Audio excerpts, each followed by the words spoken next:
Bonjour, nous sommes dans les stratégies sataniques et nous abordons le dernier point, le croyant face à ces défis. Je vais commencer par rappeler ce que l'apôtre Pierre, dans sa première épître et au chapitre 2, écrit. Les œuvres de la chair sont manifestes. Ce sont l'impureté, l'impudicité, la dissolution, l'idolâtrie, la magie, les inimitiés, les querelles, les jalousies, les animosités, les disputes, les divisions, les sectes, l'envie, l'ivrognerie, les excès de table et les choses semblables. Tout cela constitue le domaine des convoitises charnelles faisant la guerre à l'âme. Quelques précisions sur plusieurs de ces termes. L'impureté, c'est la corruption qui résulte de mélange. C'est la souillure, c'est la corruption morale et sexuelle. L'impudicité, qui est le deuxième terme, relève de l'indécence, d'un manque de discrétion. C'est souvent la transgression des conventions sociales en matière de sexualité. La dissolution est un dérèglement, de la débauche, du libertinage. Ensuite, le culte rendu à un dieu ou à son image est de l'idolâtrie. L'occultisme est clairement un péché comme une œuvre de la chair. Et je voudrais attirer votre attention sur la nécessité de différencier quelqu'un qui est sous influence, quelqu'un qui est dans les liens, quelqu'un qui a une possession. Il faut également différencier des degrés différents. Une influence peut être simple ou elle peut être multiple. Pour l'occultisme en particulier, il y a un autre aspect.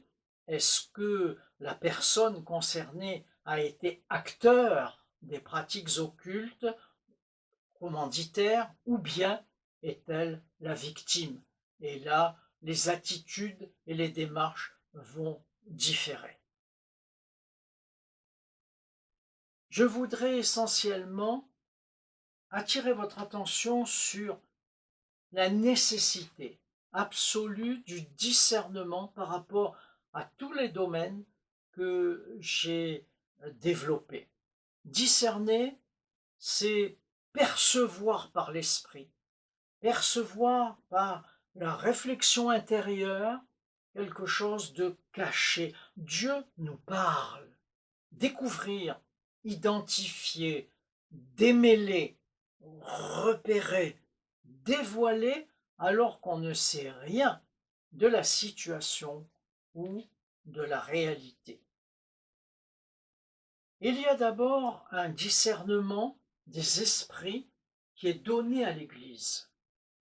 Et ce discernement, je voudrais immédiatement dire qu'il n'est pas orienté uniquement dans un sens, il s'applique autant aux bons esprits qu'aux mauvais esprits. Les esprits bons sont des anges au service de Dieu. Les esprits diaboliques ont pour but de faire le mal, d'amener la mort spirituelle, parfois physique. Ce sont les autorités, les dominations, toutes les troupes diaboliques diverses dont il est fait mention dans le Nouveau Testament, sans compter qu'un certain nombre d'entre eux sont précisés, esprits impurs, méchants, muets, malins, de démons, pervers. Alors ce don de discernement est donné pour le bien de la communauté, le bien du groupe. Il permet de reconnaître entre plusieurs sortes d'esprits. Et au fond, c'est une aide qui permet de mettre à jour les apparences. Il ne faut pas oublier que Satan est habile pour mentir et travestir la vérité. Donc discerner l'Esprit de Dieu, discerner les anges bons, discerner les esprits mauvais, l'Esprit Saint met en lumière tout autant le danger que l'on n'a pas repéré, le danger invisible, que le potentiel insoupçonné.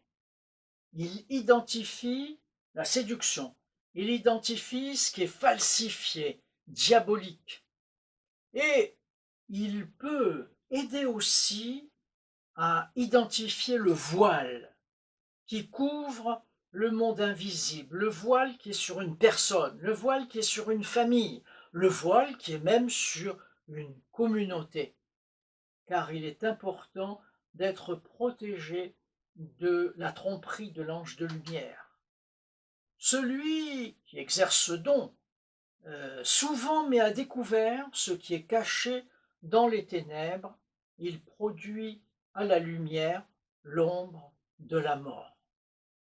Je me souviens avoir vécu dans certaines églises où, à un moment donné, un homme ou une femme, parfois venant de l'extérieur, ont exercé le don de discernement par rapport à l'Église, les ont mis en garde sur un esprit de contrôle, sur un esprit d'argent, sur un esprit de dispute, sur un esprit de division, ou sous d'autres formes d'esprit qui étaient en train d'affaiblir la communauté.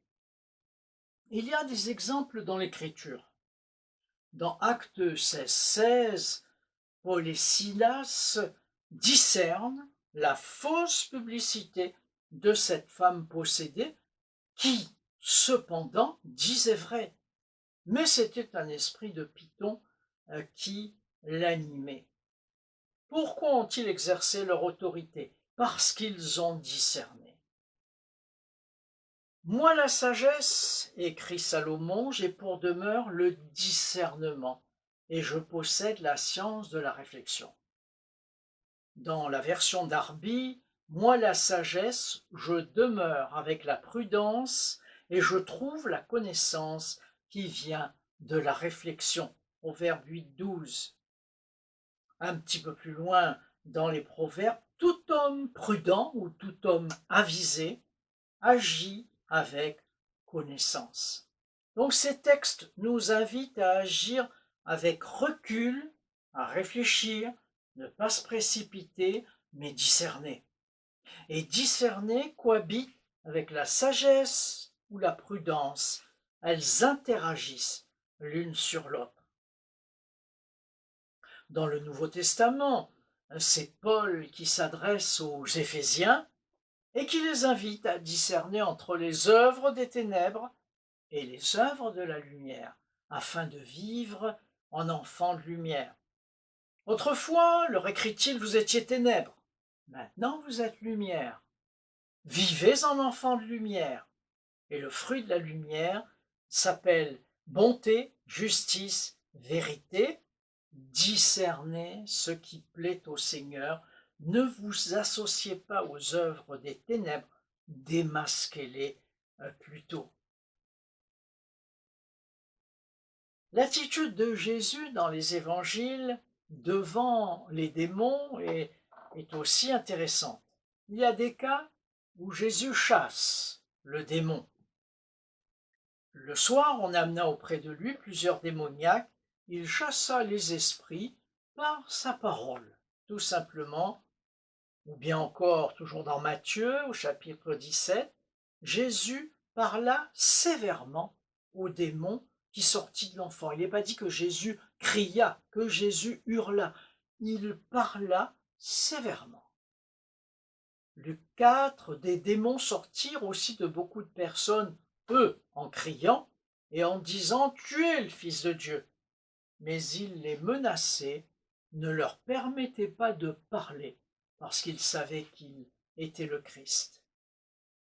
Un autre exemple, Luc 9, 42, comme Jésus approchait, le démon jeta l'enfant par terre, l'agita avec violence, mais Jésus menaça l'esprit impur. Nous avons vu qu'il a parlé sévèrement, là il menace l'esprit impur, il guérit l'enfant, le rend à son père.